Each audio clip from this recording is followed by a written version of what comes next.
Doctor. स्वागत, अभिनंदन आप सभी का कार्यक्रम रेडियो डॉक्टर में। और मैं हूं आपकी दोस्त शालिनी मित्तल, लेकर आ गई हूं आपका अपना पसंदीदा कार्यक्रम रेडियो डॉक्टर।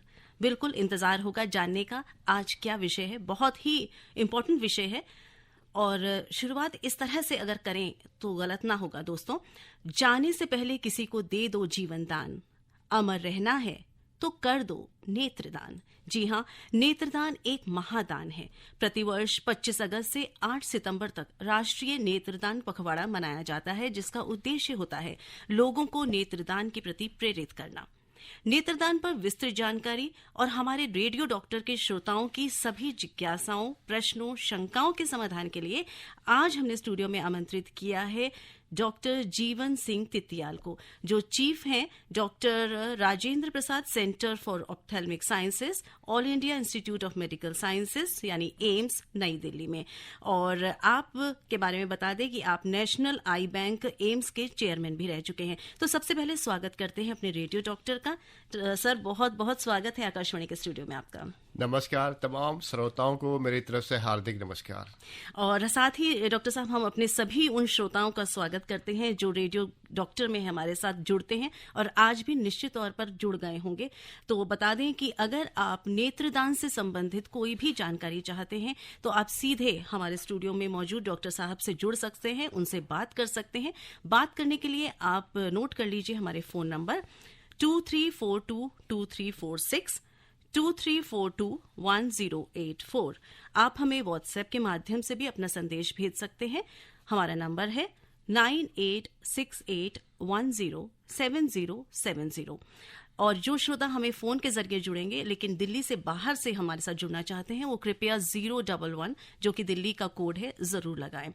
तो हम बहुत बातचीत करेंगे इस विषय पर और बहुत सारी हमें आज बहुत सारी नई चीजें भी मालूम होंगी, ऐसी हमें उम्मीद है। तो डॉक्टर साहब, सबसे पहले तो ये जानना चाहूंगी मैं कि नेत्रदान क्यों जरूरी है?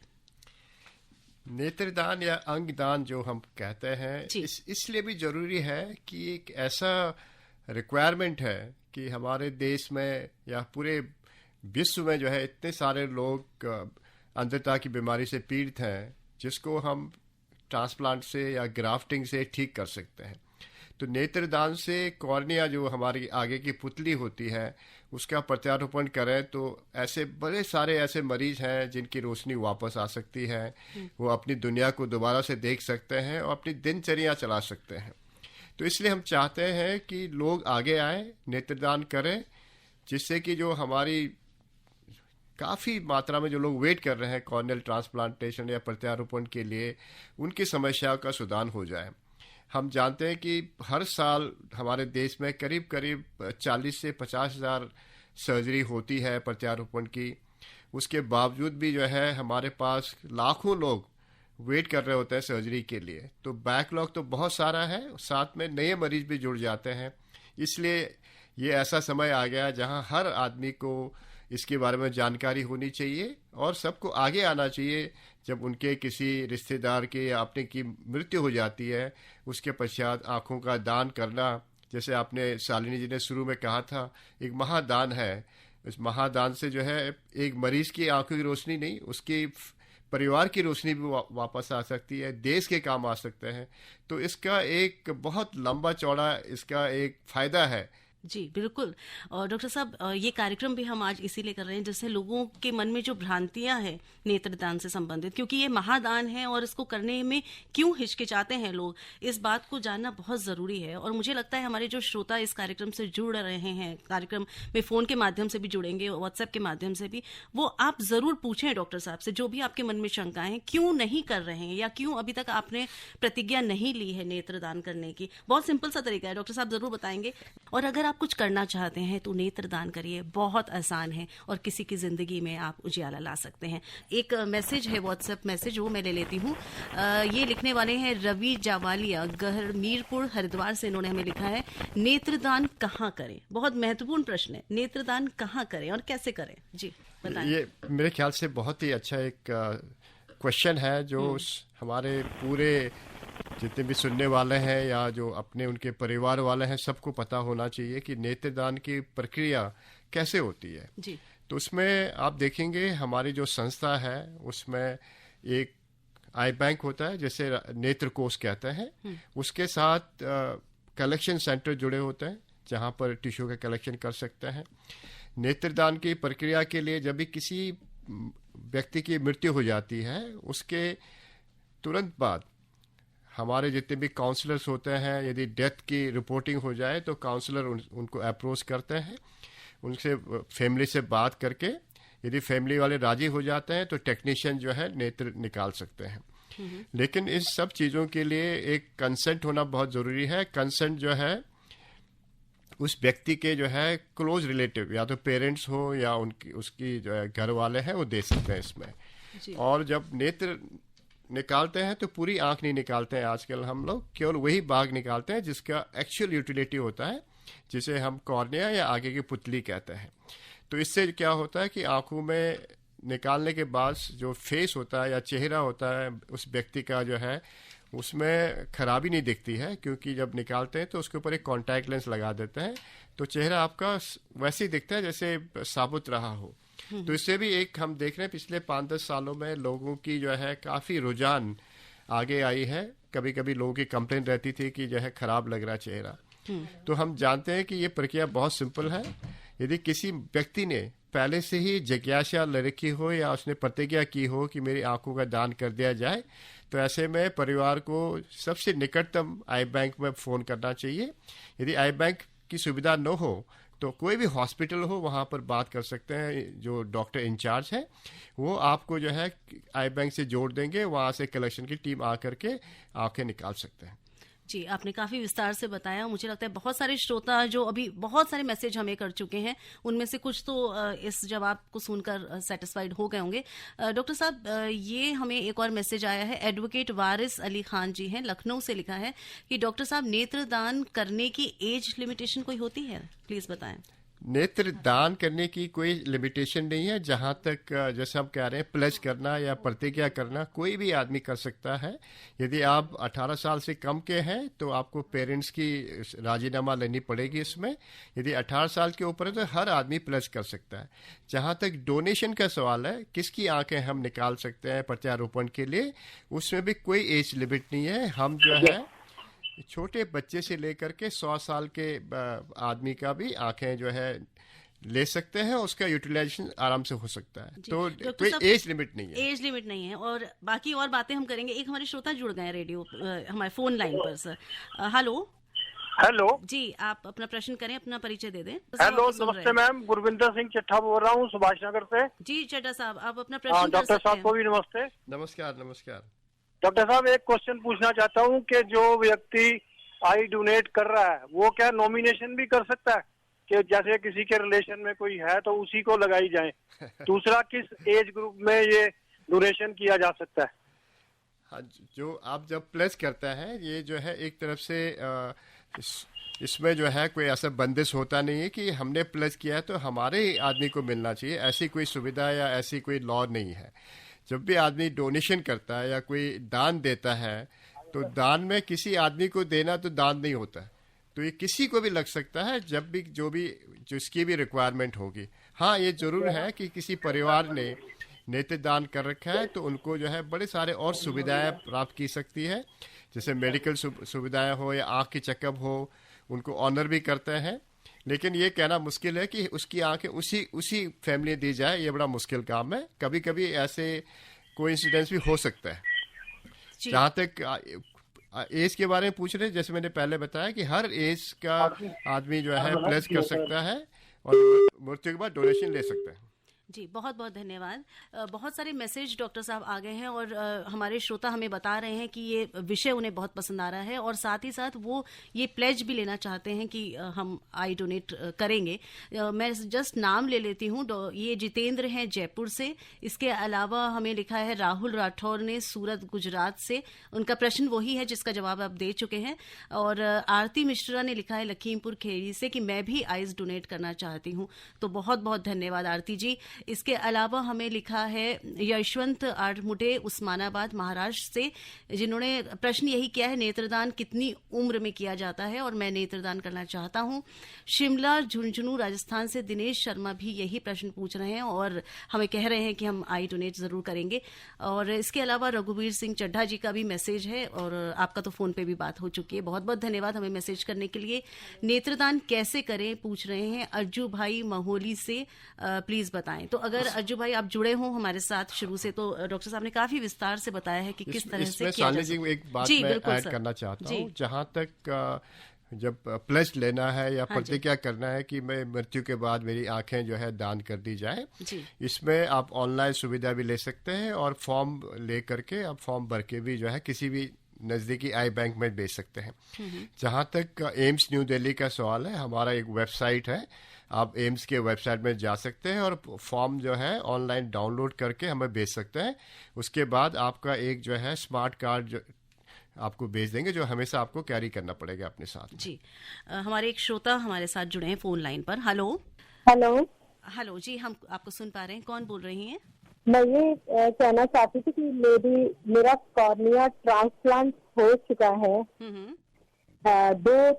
4 बारी, लेकिन फिर भी वो सर्जरी सक्सेसफुल नहीं रही, तो क्या मैं अब करा सकती? अभी मेरी एज 53 है। आपकी दूसरी एक ही आंख में हुई है, कि दूसरी आंख कैसी है आपकी? हाँ जी, आपकी दूसरी आंख ठीक है? नहीं सर, दोनों आंखों में प्रॉब्लम है। वाइट है आगे से। हाँ, समझ गया मैं। जैसे आपको पता चल ही गया होगा कि जब प्रत्यारोपण होता है तो बार बार करने में फ्यूचर में सक्सेस होने के चांसेस कम होते चले जाते हैं, लेकिन लेकिन एक मौका फिर भी हम ले सकते हैं। यदि आपके पीछे के पर्दे ठीक हो और नस ठीक हो तो एक और चांस इसमें ले सकते हैं प्रत्यारोपण का। नहीं तो ऐसे और सुविधा भी होती है जिसमें हम जो है प्रत्यारोपण नहीं करते, हम कुछ और जो है लेंस लगा देते हैं, जैसे हम प्रोस्थेसिस कहते हैं।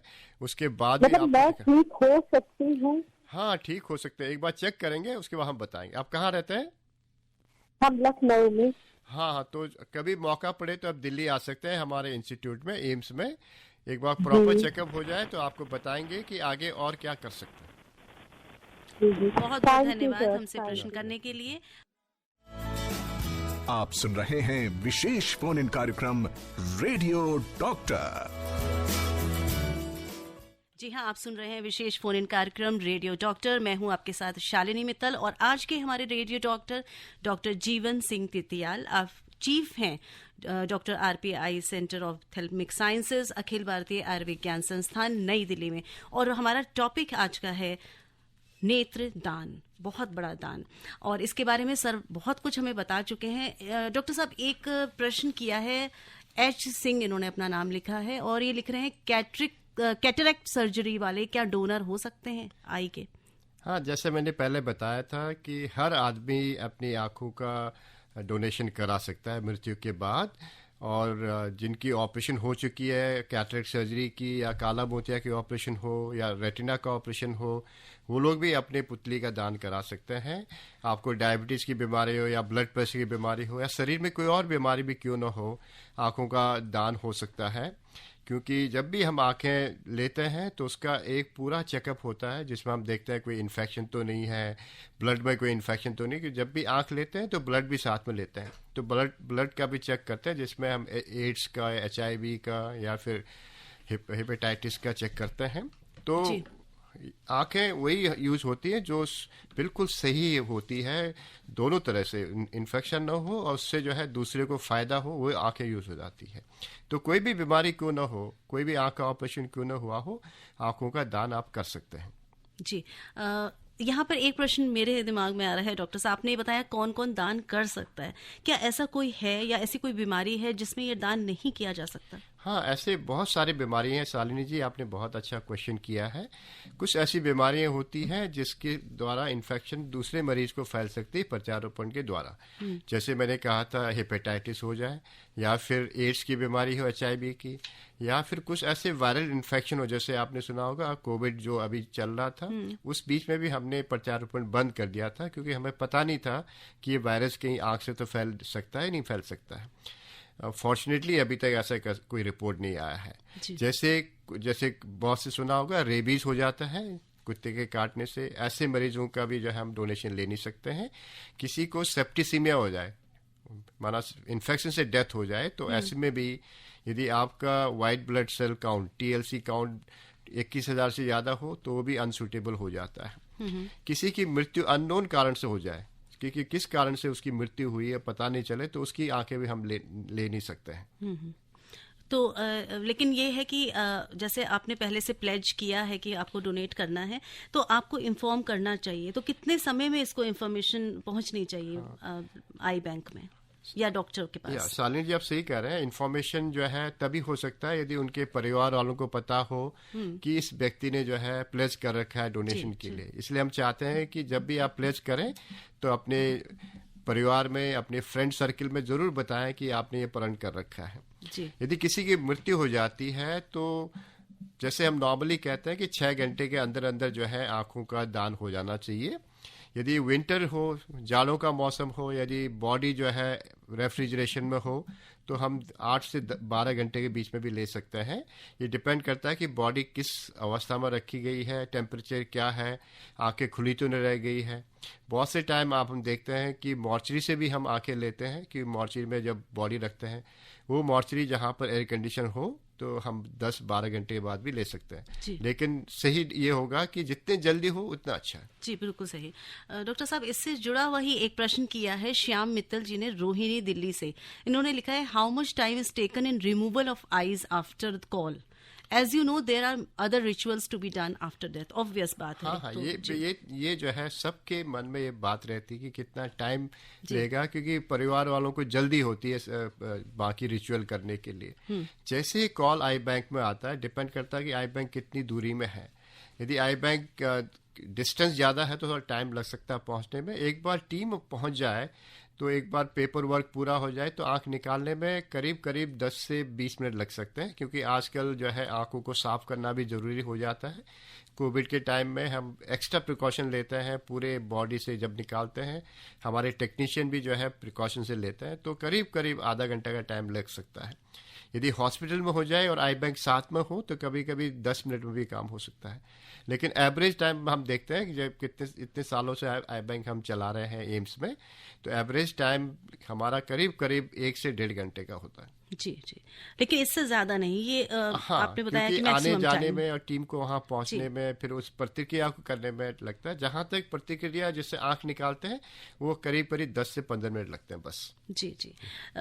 डॉक्टर साहब, हमारे बहुत सारे श्रोता मैसेज के जरिए हमसे जुड़ रहे हैं, पर मैं बताना चाहूंगी कि हमारी फोन लाइंस भी खुली हैं। अगर आप चाहें तो सीधे डॉक्टर साहब से फोन के जरिए जुड़ सकते हैं। हमारे फोन नंबर नोट कर लीजिए, 2342-2346, 2342-1084 और 011 लगाएं अगर आप दिल्ली से बाहर से हमसे डायल करके जुड़ना चाहते हैं। डॉक्टर साहब, मैसेज आया है ललित भाटिया का, और बहुत सारे श्रोता हमसे आज जो कार्यक्रम का हमारा उद्देश्य है वो पूरा होता दिख रहा है। डॉक्टर साहब, बहुत सारे लोग अवेयर हो रहे हैं और ये हमें लिख के बता रहे हैं कि आज हम इस कार्यक्रम के जरिए ये प्लेज कर रहे हैं कि हम भी जरूर नेत्रदान करेंगे। जैसे ललित भाटिया जी ने लिखा है कि मैं बिल्कुल तैयार हूं और मैं नेत्रदान करूंगा। रेणुका पाहान जी ने हमें लिखा है वेस्ट बंगाल सिलीगुड़ी से, प्रोग्राम बहुत अच्छा लग रहा है। इसके अलावा हमें लिखा है विमल ने मुंबई से कि डॉक्टर साहब, मैं 87 ईयर्स का हूं। I am 87 years of age and in good health. Some years ago I had signed a form for eye donation during a campaign. How to confirm whether that donation is still valid? Please guide. The donation is always valid if you have pledged. The only problem is it doesn't carry a legal value for whatever you have written for a donation. After the death of a person, the body belongs to a next of kin. That is either parents or their relatives. They have to give a consent for a removal. That is a major hitch in this pledge system. That's why we always tell you have to inform your people that you have done a pledging so that they honor your wish at the time of a death. Otherwise, if you want to have some sort of document with you, then whichever iBank has collected your form, you should ask them to give you a card. We normally give you a donor card which you have to carry. if you want to get it done again, you can go to our website, AIIMS website. You can fill up the online form. We'll send you the card. Thank you so much. हमें message किया आपने और ये जानना चाहा। Doctor साहब, रवि जावालिया जी ने गंभीरपुर हरिद्वार से हमें लिखा है, पहले भी इन्होंने लिखा था। उन्होंने लिखा है कि मैं बहुत मोटिवेट हो गया हूँ आपका प्रोग्राम सुन के और मैं नेत्रदान करना चाहता हूँ। तो कुछ कहेंगे आप रवि जी को? रवि जी, ये बहुत अच्छी बात है कि आपने ऐसा सोच आज समझा है कि नेत्रदान करना चाहिए और करवाना चाहिए, और लोगों को, समाज में लोगों को इसके बारे में बताना चाहिए। एक आप अपनी तरफ से प्रण लेते हैं, तो जैसे मैंने कहा है कि अपने परिवार वालों को, अपने फ्रेंड्स को जरूर बताएं कि आपने प्रण किया हुआ है कि मृत्यु के बाद आपकी जो है पुतली का दान कर दिया जाए।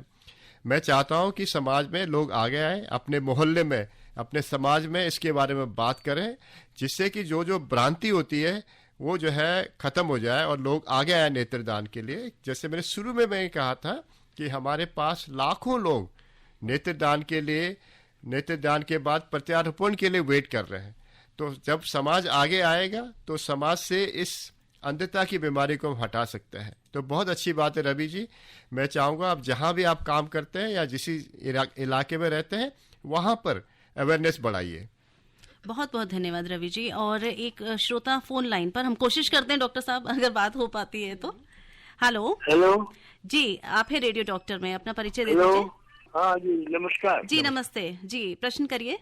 हाँ, मैं ये आप नेत्रदान की बात कर रहे हैं, मैं चाह रहा हूँ पूरा होल बॉडी डोनेट करना। बहुत अच्छी बात है, बहुत ही अच्छी बात है। आप लखविंदर जी बोल रहे हैं क्या?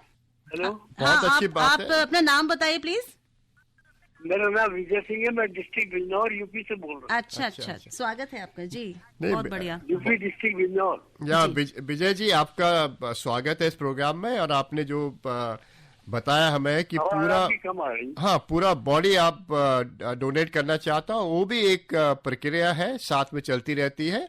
बहुत अच्छी बात है कि बॉडी जो है 2 तरीके से डोनेट कर सकते हैं डेथ के बाद, 2 चीज़ के लिए। एक तो होता है कि यदि आपका ब्रेन डेथ हो जाए, बहुत सी ऐसी बीमारी होती है जिसमें आदमी ब्रेन डेथ हो जाता है, ऐसे में आपके ऑर्गन्स जैसे लिवर, किडनी, हार्ट, इन चीज़ों का जो है यूज़ हो सकता है।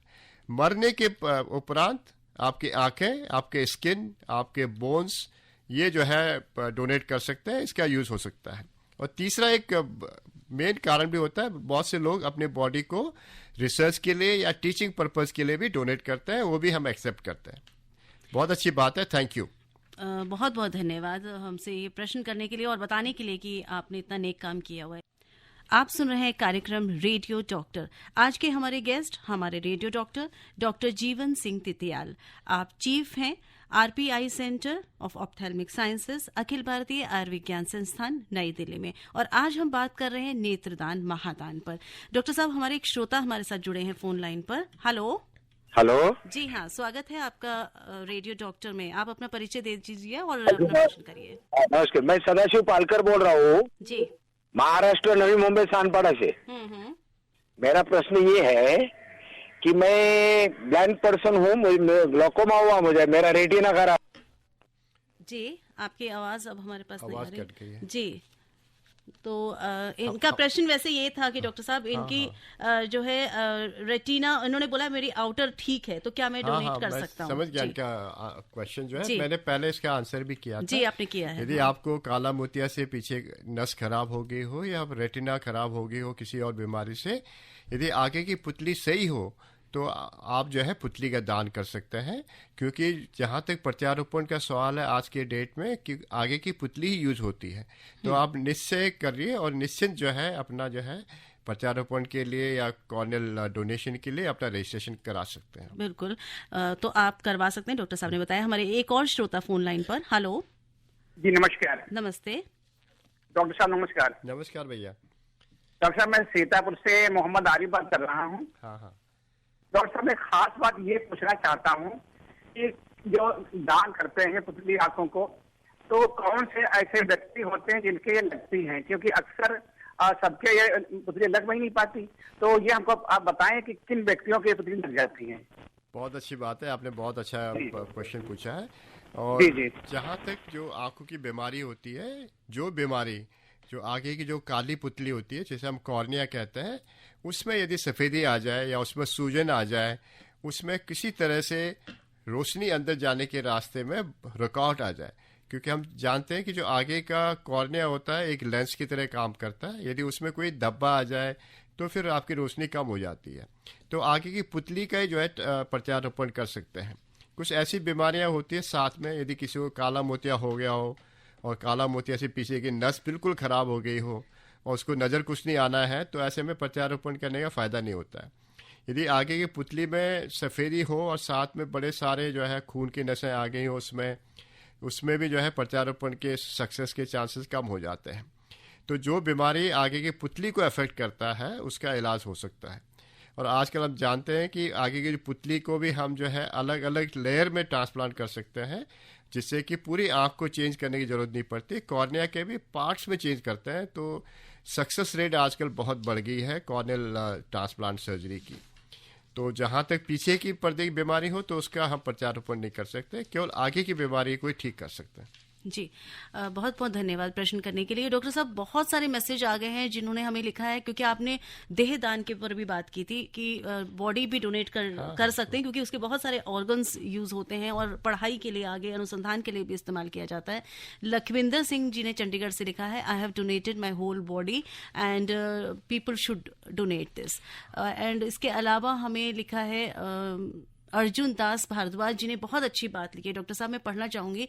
इन्होंने लिखा है, I am 80+ at Dehradun, we have a Dadhichi Deh Dan समिति and started encouraging people for देह दान. A number of people have come forward for this. I have also donated for eyes, organs and dead body after my death. My family has appreciated it. I am hale and hearty and not taking any medicine. ये बहुत अच्छी बात है। दधीची दान देह समिति जो है पिछले कई सालों से बॉडी डोनेशन में काम करते हैं, साथ में बाकी अंग के डोनेशन में काम करते आ रहे हैं, और उन्होंने भी हमारे एम्स के साथ बहुत काम किया हुआ है। आज तक जहां तक मेरा ज्ञान है सबसे ज़्यादा बॉडी डोनेशन उनके द्वारा एम्स को ही हुआ है। तो बहुत सराहनीय कार्य कर रहे हैं। तो बहुत बहुत धन्यवाद हमें लिखकर बताने के लिए और बहुत हमारे अनगिनत श्रोताओं को प्रेरित करने के लिए। अर्जुन दास जी, बहुत बहुत धन्यवाद। और डॉक्टर साहब, हमारे एक श्रोता हैं जयपुर में, जितेंद्र जी, इन्होंने हमें लिखा है, व्हाट इज ब्रेन डेड? क्योंकि बहुत सुनते हैं कि ब्रेन डेड हो गया तो उन्होंने अपनी ऑर्गन्स और आई डोनेट कर दिया। तो what is brain dead and how does it contribute for donating I?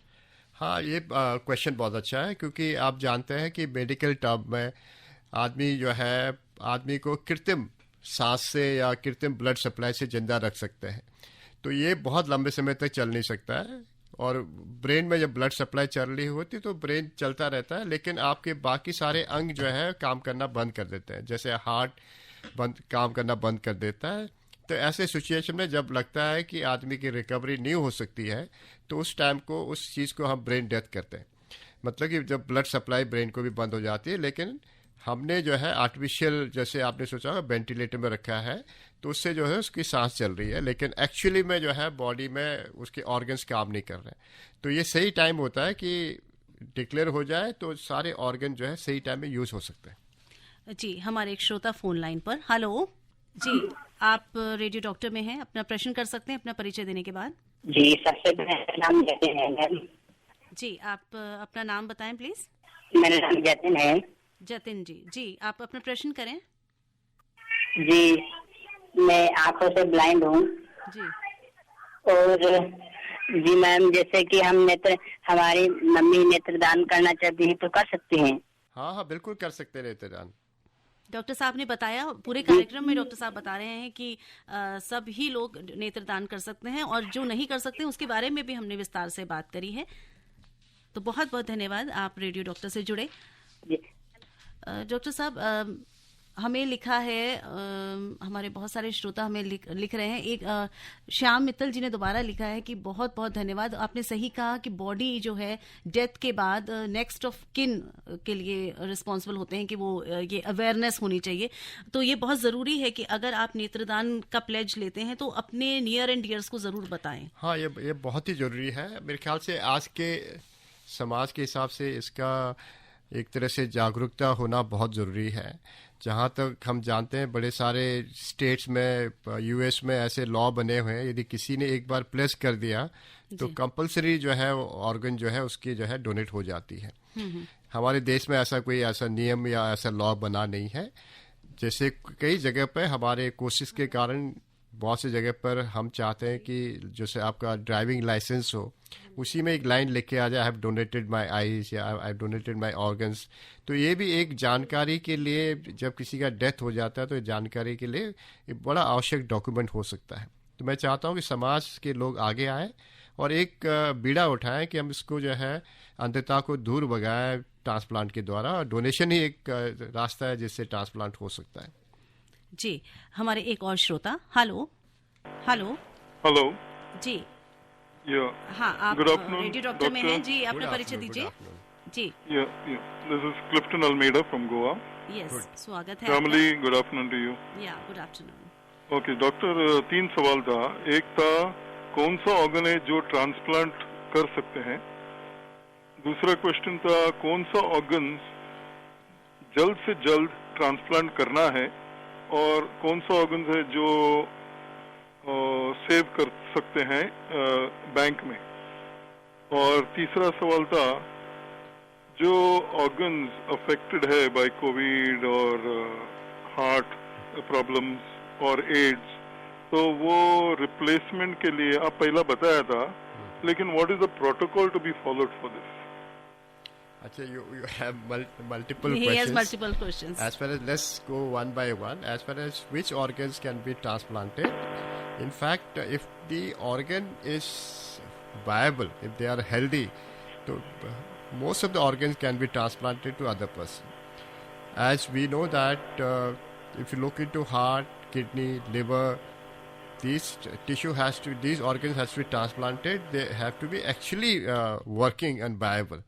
While the other tissue like cornea, which doesn't require a blood supply, so this cornea can be stored for a longer time also, and these can be transported and used in a proper time in a proper place.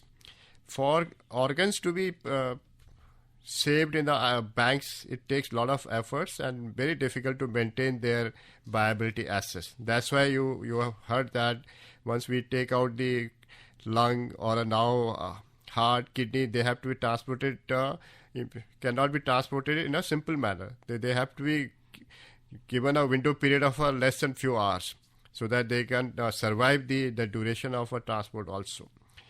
As far as the people suffering from COVID, or if they have got damage because of COVID, which can happen mainly to lungs, and there had been a few instances where lung transplantations had been done in a COVID patient where total fibrosis has occurred in either both the lungs or one of the lungs. And it's mainly in the US, and there has been one report from India also. They've done one of the lungs has been transplanted. So it's a very tedious process. It might require in the future also. We know that many people will be suffering from lung fibrosis because of COVID, and that will be a health issues for a many person. जी, उम्मीद है कि आपके सभी प्रश्नों के उत्तर मिल गए होंगे। हमारे एक और श्रोता लाइन पर। हेलो हेलो जी जी, अपना प्रश्न करें और अपना परिचय दें जी। नमस्कार मैडम। नमस्ते, मैं जय भगवान बोल रहे हैं, हरियाणा जिला करनाल से। जी, अपना प्रश्न कर सकते हैं, डॉक्टर साहब सुन रहे हैं आपको। मेरा प्रश्न ये है कि मेरी एक आंख 7-8 साल का था जब खराब हो गई थी, तो दूसरी आंख फिर मेरा एक एक्सीडेंट हो गया था, उसके नीचे में दबा रहा, डॉक्टर ने बोला है वो नस में दबाव आ गया है और मेरे रीढ़ का 2 फ्रैक्चर हो चुका था। और फिर मेरे को मतलब इतना दिखता है जैसे कि बल्ब की लाइट है, मोटरसाइकिल लाइट है, जो लाइट ही नजर आ रही है बस।